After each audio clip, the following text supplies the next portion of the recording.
Okay, so here's an interesting little case study. I'm not going to walk you through the entire thing from start to finish, but I do think it's interesting to show how much the existing light can affect the space. What I have behind me is a tiny little bathroom that actually doesn't do it justice. It's one of the most awesome bathrooms I've ever seen with an amazing sink fixture. But what is cool about this is there are so many different lighting options for just one tiny little room, and the photo changes so dramatically depending on what you do. So let's head into this tiny bathroom real quick and get this image composed. Hi, how's it going? Anyway, we're here to compose this photograph. I am in the corner, I'm pretty tight, I'm at 35 millimeters. I have my 24 tilt shift and my 1.4 extender. And what I'm going for is a simple 1-point perspective that doesn't necessarily show the entire bathroom, but again, pares it down to the most interesting, important details. In that case, this beautiful pedestal sink and this incredible stone wall behind the sink. So you may be wondering why I'm not centered. Well, in this case, we are staring down at a huge mirror, and no matter where I put the camera, it's probably going to show up. So I've chosen a composition that is right on the edge of the left of the mirror, maybe 1 millimeter out of the frame, to make sure that I have the least Photoshop work to do possible when it comes to removing things like this toilet and my own camera. If I were to put this camera in the center of the frame, it would show up directly in the mirror, and it'd have the camera and the toilet to deal with in post. Right now, I've only got the toilet. So the lighting that I have control of are the lights in the ceiling, the lights behind the mirror, the daylight, which I can affect by opening or closing the door. That actually gives me many combinations. I've got all these interior lighting options, and I can open the door and further combine both of those with natural daylight. So let's take a few shots and see how the lighting is going to affect our final photograph. So that I'm not in the reflection, I'm going to be controlling the camera from outside and using my camera ranger to trigger it remotely. Okay, so I've actually taken 7 photographs with the camera in the same position, so you can see how just altering the lights available to us changes the scene. My first image here is with the door closed and all of the interior practical lights turned on. We've got the tungsten lights above and the daylight balanced LEDs behind the mirror. And it's kind of cool, but I don't particularly find this super interesting because you've got this weird yellow light underneath the sink. I do like how that copper bowl lights up, and I love seeing, of course, the light behind the mirror, but the light in the foreground is a little bit flat and non-directional. Next, we've got the scene with only the backlit LEDs behind the mirror. And I do find something interesting about this. It's a bit mysterious and moody. I don't know if the client would go for it. I may be able to take it into post-production and bring up some of those shadows to make a more informational photo. So it's cool, but it might be a little bit too funky for delivery. Next, I kept the tungsten lights off and opened up the door to allow that soft natural light to flood in. I think this looks really cool.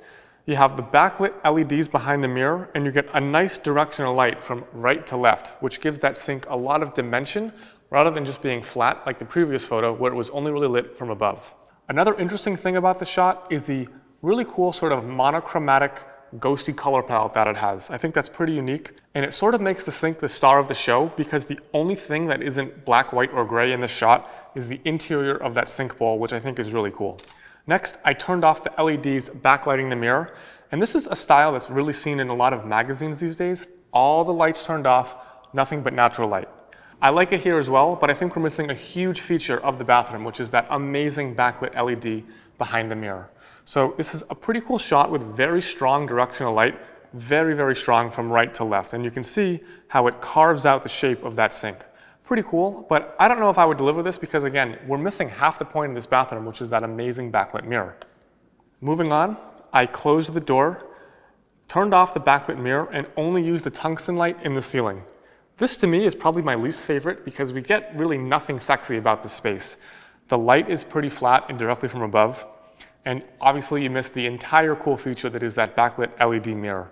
So I think we can all agree this is kind of a throwaway.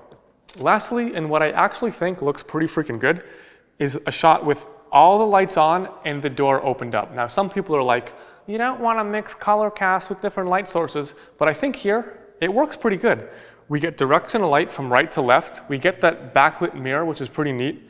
We see the copper bowl, which is lit from above, and we get a little bit of tungsten warmth on the floor. So this thing has a lot going for it. The one thing that does bother me significantly in this shot is that I see those practical lights in the ceiling, and the ceiling does have this weird blue, green, orange color cast to it, which kind of looks like, no pun intended, crap. So if I did deliver this, I would be sure to color correct that ceiling or just crop it out entirely and make the focus of the shot that mirror, and that really cool pedestal sink. So as you can see, one space can have tons of options without even getting your own flash or hot lights involved. Be sure when you're shooting an interior space like this, you play with the lights a little bit and see what's really available to you before you just immediately go reach for the flash, or before you're so certain that this should be a shot with the lights entirely off. I thought this was a great example because all of these photos are just one shot straight out of camera with no post-production applied. Now, obviously, a lot of the photographs we've done in this tutorial and that you're going to do on your own are going to have a lot of post applied, so you're going to have to use a little pre-visualization to think ahead about how the finished photo is going to look before you commit to one lighting style. So we've got a handful of options here. Let's take this into post, crop it, give it some light retouching, and call it a wrap.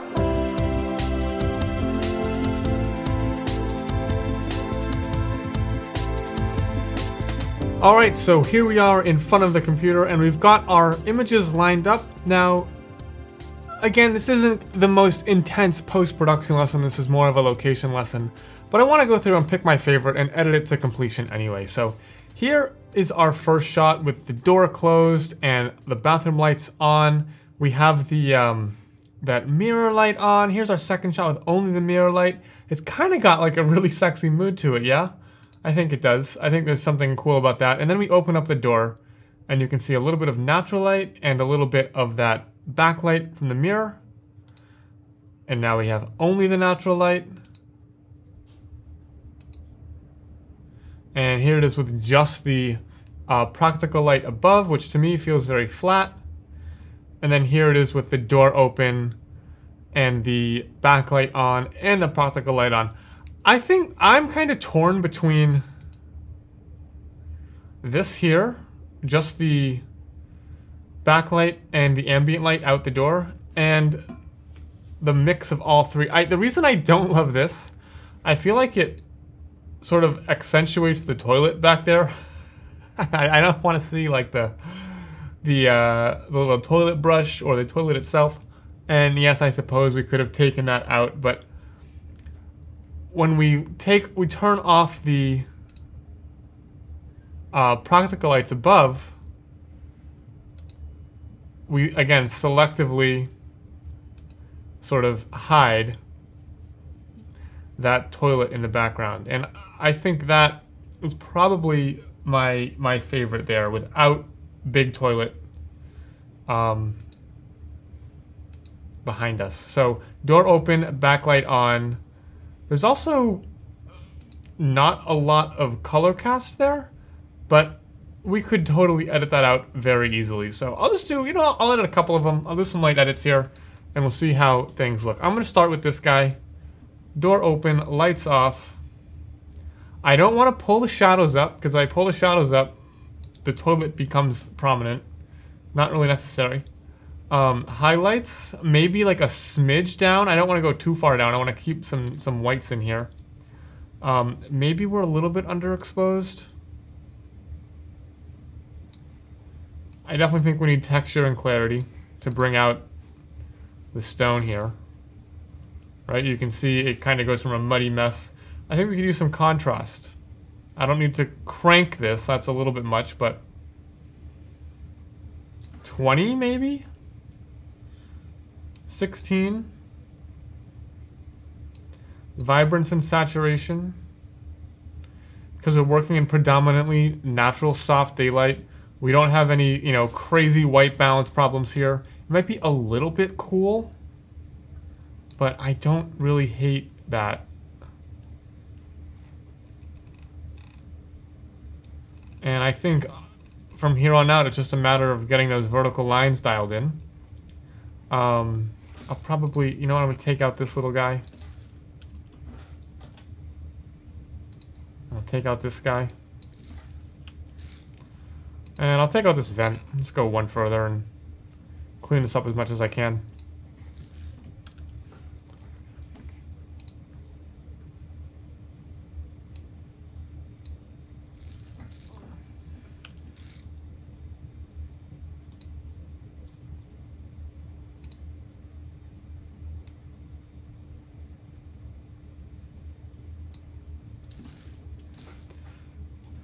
Okay, there's that little crop. I feel like this white on the left is a little distracting. I think it's like right there. That's probably a little more height. That feels pretty good. Now I'm just going to take out some barrel distortion. It's like a smidge in here. And then I'm going to use my guided transform tool. This could be tricky because this is not, this is in the mirror, and I'm assuming, you can safely assume that every mirror has some warp to it because things never quite reflect perfectly. I'm going to drag my perspective correction tool down, and I'll grab the right side of the mirror as well. But like I said, I feel like this is, that actually looks pretty good. I'll do one more at the base of the mirror, and that should get us, with any luck, nice and straight.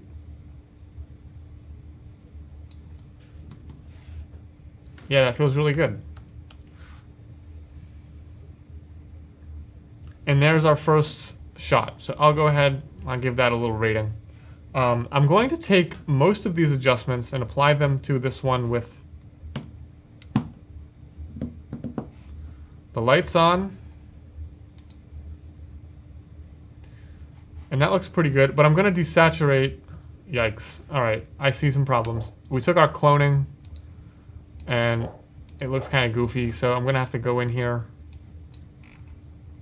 No, well, you know, if the light's on, why would I clone it out? Now it's there, but it's like, it becomes this distracting little, like, mosquito in the top of the frame. I got to live with it, because the light is on. If I took it out, it would make no sense. But let's take out some of these yellows. So, saturation slider down here.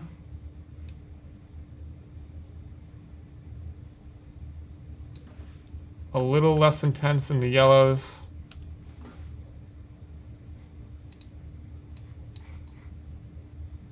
Like, I could Photoshop out this toilet if I wanted to go that route.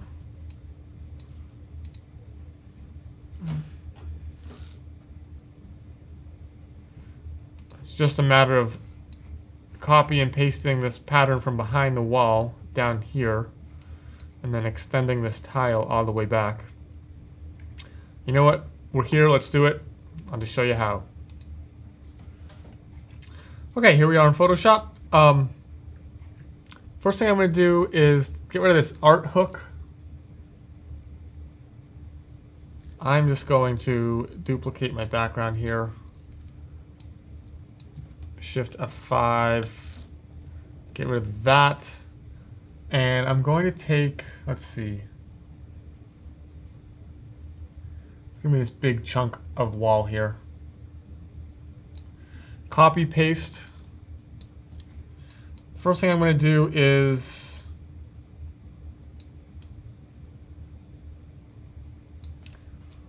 the bottom. And because I have this really complicated curve right here, I'm going to use the pen tool to create my mask. So I'm going to hit P for the pen tool, and this is just like the lasso tool.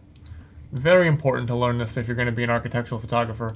You can just click in straight lines, but the beauty of the pen tool is you can create these complex curves and then take selections with them, or make selections out of those complex curves. So I'll do this quickly, and then I'll explain a bit slower. So as you can see, I'm able to adjust the curve of that path, grabbing these handles. I am option clicking and grabbing these handles to adjust the path of the pen and go around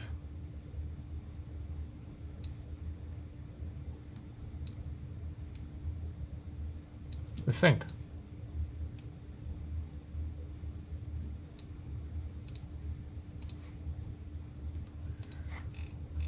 And I'm going to close the loop on this. Sorry for the horrible corporate sentence. And I'm going to hit Command Enter to turn that into a selection. I'm going to turn my layer 1 back on. I'll rename this. And I'm going to feather that edge to kind of cover my tracks by 1 pixel so that it blends smoothly. And I'm going to hit this Add Layer Mask button. All right, there is a significant portion of our toilet gone. And so now all I've got to do is blend that so I can add a curves adjustment layer, clip it as I've done many times before, and I'm just looking to match the luminosity right here, this area right there. See how the original is too dark, but I bump it up and it matches and it's about there. Okay, I can close that. I'm going to take a brush, and to further cover my tracks,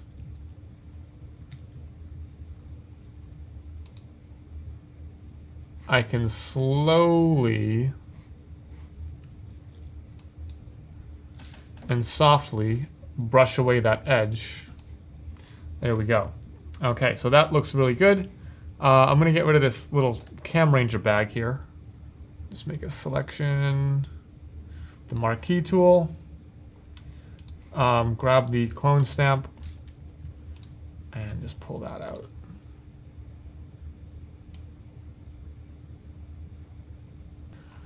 Okay, so now we have this area down here, and this will be very simple too.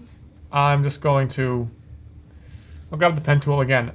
I can click, make a straight line, make an angled line, and I can just go around, right? You can use it as a lasso and do very simple shapes with 1 click, or you can get as complicated as you want with it by clicking and dragging and drawing out curves. So I'm going to make a selection from that. I'm going to copy paste.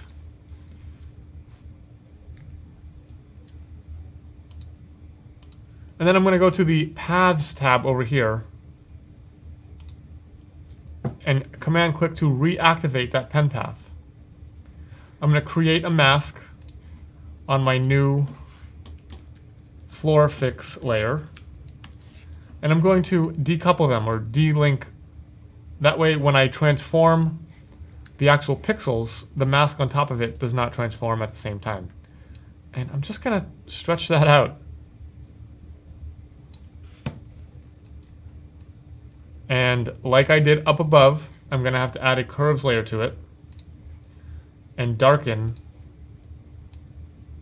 until that matches the luminosity. Again, it's right in here, this area. I want that luminosity to match from tile to tile.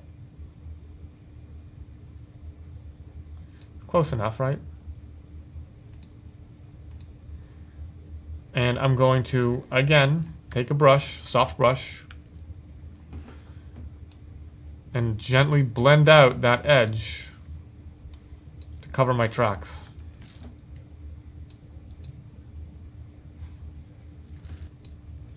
Okay, now the last thing to do is take away this toilet flusher button thing.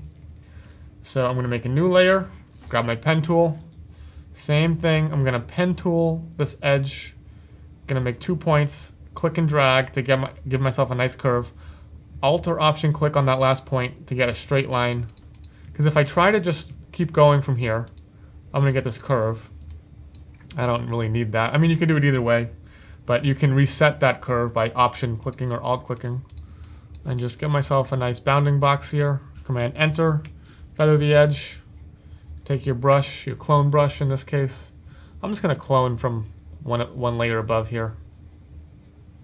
Get rid of that. Beautiful. Edited. Fixed. Save. All right, there's that. Now remember, it had all those adjustments applied to it before in Lightroom. And the last option was this shot with just the natural light in the backlight, and I can do the same thing. I can grab the edits from before, paste them over, and I've got 3 shots in significantly different light. All great results, but we did not have to do that much in post, right? Because we got the light right on location. We made it far more interesting than just throwing on all the lights or shutting the door and flashing it or whatever. But we got a really beautiful, simple shot out of it. Let's go back on location and make a few more pictures.